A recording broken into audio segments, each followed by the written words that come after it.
그러면은 이제 좀 스토리를 바꿔서 대표님께서 20대 초반에 일본에서 첫 창업을 하셨는데요. 네. 너무 이렇게 어린 나이에 되게 큰 용기가 필요했을 것 같은데 어떠셨어요? 저는 용기라기보다는 주어진 상황에서 할 수밖에 없었어요. 그 중학교가 올라가는 그 타이밍에 저희 아빠가 이제 사업에 실패하시면서 그런 얘기를 하시더라고요. 네. 아빠 재기가 힘들 것 같다라는 말에 함축적인 걸 제가 인지했죠. 그래서 저는 고등학교를 그때 당시 이제 상고를 나왔고 그 5년간 이제 사회생활 하다가 24살에 일본을 유학을 갔어요. 근데 유학을 가서 보니까 공부를 해야 된다는 생각은 있었는데 가서 보니까 그냥 돈 벌 수 있는 게 천지에 깔려 있는 거예요. 그게 보이셨어요? 네, 그게 이제 2000년이었는데 25년 전이죠 벌써. 근데 그 당시에는 사실은 그 병행 수입이 안 될 때라서 일본에 있는 모든 것들을 한국에 갖고 오기만 하면 돈이 되던 시절이었어요. 그래서 그걸 이제 연계하면서 사업이 시작이 됐는데 공부를 해서 이제 어느 정도 일본어가 되면서부터는 아르바이트로 이제 중개할 수 있는, 통역할 수 있는 이런 것도 아르바이트 나가고 했었는데 그 속에서 사업을 빨리 배운 거죠. 사업가들이 와서 그런 제품들을 가져가고 제가 그걸 통역을 하면서 인지를 하게 된 거죠. 그래서 보니까 저는 도착해서 사실은 5년간 돈을 벌어서 학비랑 생활비를 가지고 갔는데 도착해서 보니까 아르바이트를 해서 충분히 생활비를 내고 학비를 내고 그 당시에 200만 원씩 저축이 가능했어요. 와. 그 어린 나이에. 덕분일지도 모르겠지만 일단 학교 졸업은 못했죠. 왜? 어차피 학교 졸업해서 사업을 하나, 내가 빨리 사업을 하나 이제 보이니까 빠르게 시작을 했던 건데 처음에는 가서 아르바이트를 시작을 했어요. 근데 그 아르바이트를 하면서 야후 옥션이라는 야후의 안에 옥션이라고 있는데 지금으로 얘기하면 직구죠. 그 구매 대행을 해주기 시작한 거예요. 근데 그게 건당 그때 2,000엔이었는데 한국 돈은 24,000원. 그래서 그게 이렇게 예약을 걸어놓고 가면 아르바이트 갔다 오면 그게 걸려 있어요. 그러면 아르바이트 하면서 제가 시간을 보내고 여기에서 예약을 걸어놓았던 거에서 또 돈을 벌잖아요. 그렇게 저는 이제 프리랜서로 1인 기업가로 그러면서 거기서 이제 사업을 시작을 하게 된 거죠. 그래서 총 5번의 창업과 3번의 엑싯을 하신 거예요? 5번의 창업 어떤 것들을 하신 거예요? 처음에는 이제 그렇게 프리랜서로 아르바이트로 일본에서 그렇게 하다가 중개무역 형태가 이제 다른 분들, 한국에서 오신 사업가들을 우리나라로 얘기하면 코엑스나 킨텍스 같은 전시 같은 게 있어요. 그러면 거기 가서 전시 통역을 해주다가 이제 사업을 하게 된 거죠.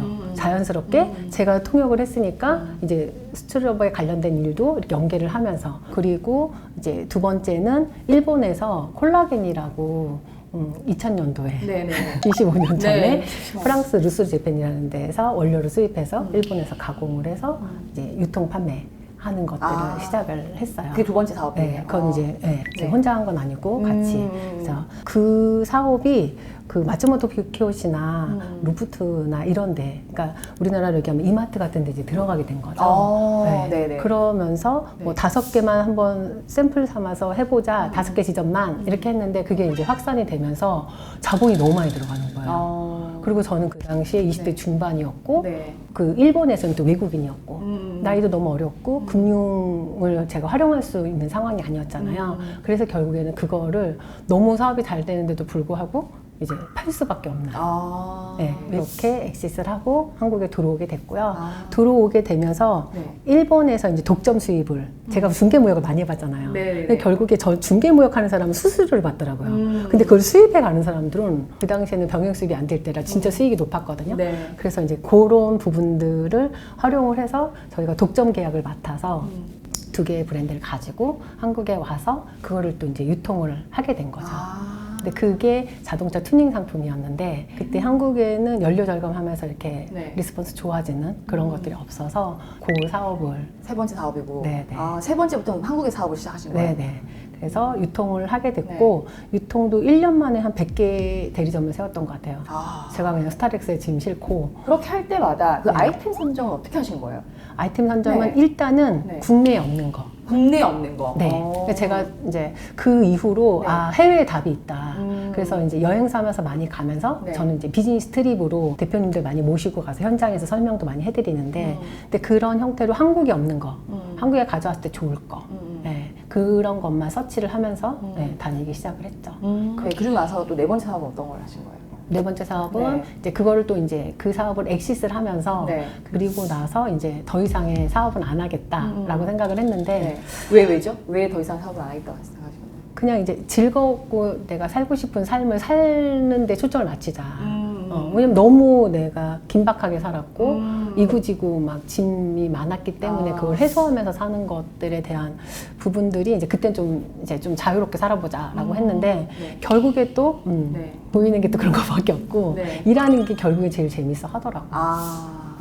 그래서 그때 이제 재무 컨설팅 관련된 거를 공부를 하게 되면서 네, 프랜차이즈 기업들을 이제 리스크 관리를 해주는 네. 사업을 하게 된 거죠. 재무 설계. 네네. 그래서 그것도 네. 이제 머니셰프라는 네. 예, 이름으로 네. 그러니까 브랜딩을 해서 프랜차이즈 기업만을 위한 리스크 관리, 교육과 더불어서 리스크를 이제 관리할 수 있는 솔루션을 제공하는 그런 예, 업을 하게 된 거죠. 그래서 그것도 하다가 또 엑시스 하시고 네. 지금이 5번째 사업이신 거예요? 지금 하는 사업이? 근데 사실 사업은 제가 단독으로 한 것도 있고 코워킹으로 같이 한 것도 있고 이래서 네. 사실 다 창업을 따지면 5번은 넘는 것 같아요. 근데 제가 이 5번이라고 규정 지은 거는 네. 다른 사람들이 생각하기에 사업이라고 느끼는 것들은 제가 그렇게 카테고리를 했고 그냥 작게 이렇게 하고 이런 것들은 좀 제외했던 부분이 많아요. 너무 재밌네요. 그 네. 대표님의 그 창업 스토리를. 네. 네. 근데 지나고 나서 보니까 저한테 와서 모든 의뢰했던 분들 덕분에 제가 알려드린 것도 있지만 그분들의 창업 스토리를 너무나 많이 이해하다 보니까 자연스럽게 그냥 업종별로 정리가 되고 네. 그 사업가의 타입별로 정리가 되고 이러면서 네. 그냥 자연스럽게 보면 딱 답이 나오는 형태로 바뀐 것 같아요. 그러게요. 진짜 뭐 여러 가지 뭐 지금 뭐 창업도 해오시고 뭐 일을 많이 해오셨는데 네. 이런 정말 여러 가지 변화 속에서도 절대 흔들리지 않는 그 대표님만의 어떤 가치관이 혹시 있었을까요? 사실 사업가는 이렇게 롤러코스터 타는 기분이에요. 좋을 때 너무 좋은데 너무 곤두박질 칠 때 네. 정책이 변하고 환경이 변하고 내 힘으로 어떻게 할 수 없는 막 이런 일들이 너무 비일비재하게 많이 일어나거든요. 근데 그때마다 막 안 좋은 생각들도 많이 하고 너무 힘드니까. 아, 진짜요? 네, 되게 긍정적으로 보이시는 네, 아침에 눈 안 떴으면 좋겠다. 그 정도로 힘들 땐 정말. 네, 뭐 그런 일들이 너무 많잖아요. 네. 근데 그런 것들을 저는 수없이 20년 넘게 경험을 해왔잖아요. 근데 그러면서 결국에는 사람이었던 것 같아요. 사람. 네, 제가 아무리 힘들고 위기의 순간이고 일어날 수 없다고 생각을 했을 때도 너무 힘들 때는 우리 딸을 위해서 네. 뭐 이런 생각도 하잖아요. 그러니까 가족을 위해서 하는 것도 있지만 또 내가 무언가 힘들 때 힘들다라고 얘기할 수 있는 상대가 있고 없고의 차이가 상당히 큰 거예요. 그러니까 저는 저희가 사업도 많이 했지만 사업을 하시는 사업가들 되게 많이 만났잖아요. 제가 만나는 90%가 다 사업가들이세요. 네, 그러다 보니까 얼마나 많이 힘들고 얼마나 많이 좋은 기회도 이제 받고 많잖아요. 근데 결국엔 내가 힘들 때 힘들다라고 이야기할 수 있는 상대가 있는가. 그렇다고 하면 그 상대가 또 그 기회를 만들어주는 게 되게 많았어요, 저는. 그래서 제가 이제 인간 플랫폼이라는 얘기를 되게 많이 듣는데 저로 인해서 저는 연결해 주는 걸 되게 좋아해요. 제가 왜 중개무역을 했다 그랬잖아요. 네. 근데 생각을 해보면 남 잘 되게 해주려다 보면 결국에 제가 더 좋은 자리에 가 있더라고요. 처음에는 오해를 되게 많이 받았어요. 오해를? 네. 어떤 오해를? 너무 잘해주니까 이 사람이 나한테 왜 잘해주지? 네네. 잘해주는데 이유가 있을 거야. 근데 저는 제가 잘해주면 그 사람이 저한테 잘하지 못하진 않거든요. 그러잖아요. 제가 만약에 안 좋게 했어. 그럼 그 사람도 감정적인 동물이다 보니까 저한테 안 좋은 거를 이렇게 하게 되잖아요. 네. 근데 그런 것처럼 내가 그냥 좋은 거 많이 해줘. 그럼 결국에는 좋은 사람들이 내 주변에 남고 나한테 항상 좋게 해주니까 저는 항상 해피한 거야.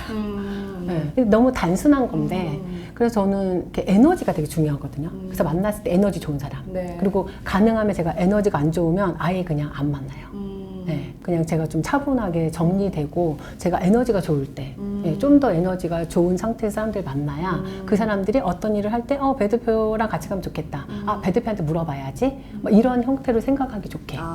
네. 근데 그게 여기까지 온 원동력인 것 같아요. 그럼 대표님 그 사람의 중요성을 많이 이렇게 깨닫고 나서 그래서 혹시 커뮤니티를 시작하시게 되신 건가요? 맞아요. 그 네. 부분이 있어요. 그러니까 저는 네네. 너무나 감사하게도 당연하게 좋은 분들이 많고 좋은 분들한테 많은 사업적인 이야기, 인간적으로 뭐 도움되는 인생에 대한 이야기를 많이 들었잖아요. 네. 근데 그게 자연스럽게 다른 분들한테도 얘기를 했을 때 되게 그분들이 감사해하고 덕분에 성장했다고 많이 오시더라고요. 근데 이제 그것들을 계속적으로 하면서 사람은 결국에는 외롭고 힘들 때 네. 누군가 이야기할 수 있는 상대만 있으면 갈 수 있는데 네. 그 사람이 그런 존재가 없어서 안 좋은 극단적인 생각들을 할 수 있잖아요. 그리고 부정적인 생각을 하다 보면 부정을 계속 낳게 되고 근데 그런 부분들을 제가 인지를 한 다음부터는 네. 그럼 그게 약간 창업가들을 위한 그런 커뮤니티인 건가요? 그쵸. 그래서 네. 그 사람은 결국엔 외롭잖아요. 네네. 근데 사업가는 더 외로워요. 그래서 그렇게 이야기할 수 있는 존재가 있어야 되는데 그런 존재를 본인이 안 만들어요. 어떻게 만들지 모르니까.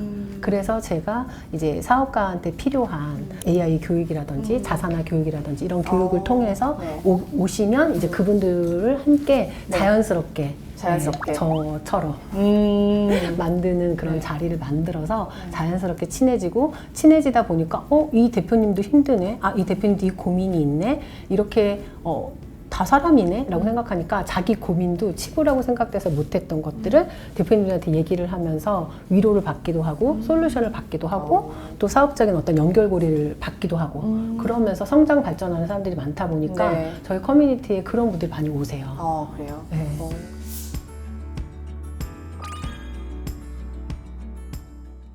마지막으로 그 네. 대표님 앞으로의 계획 네. 이게 궁금합니다. 저는 이제 지금까지 사업을 여러 번 해봤잖아요. 네. 근데 하면서도 처음에는 이제 무자본, 소자본 막 이런 창업을 했었어요. 네. 근데 사업을 많이 하면서 이제 창업도 해보고 투자도 받아보고 해외 진출도 해보고 다른 기업 대표님들 코칭도 하고 기업 강연도 가고 다 많은 걸 해봤잖아요. 네.